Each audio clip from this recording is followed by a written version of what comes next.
Tungod sa iyang ka-cute o hingamigo na himong paborito sa mga empleyado sa mga opisina sa Mandaue City Hall ang usa ka iring.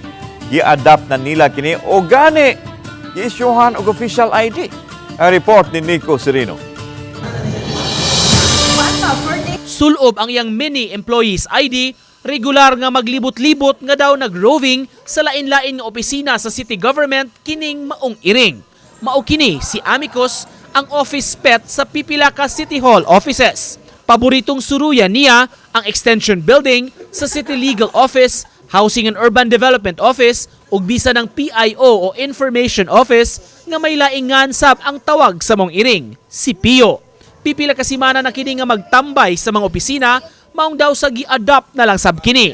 Gipapalitan siya og pagkaon aron mutultol ng daan ug dili magutman. Mailhan man gud nimo nga inatimman siya nga iring kay hamis o nga nindot ang iyahang balhibo ba niya nanambok na sa jeron. Ipapalitan to na kog cat food, ni contact mi sa city vet para ma anti-rabies siya o mabutangan og katong chip.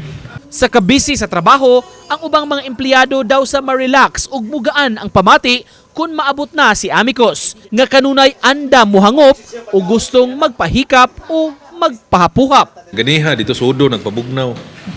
Kanang nalingaw sad mi kay mamaraig man muduol, mungiyaw nya. Mao to nga gahapon ingko nga ato nang tangag ID kay nabiyay mga manaka sa diha simbako bag hilabtan. Uban ni Godfrey Relien, Nico Sereno, Balitang Bisdak.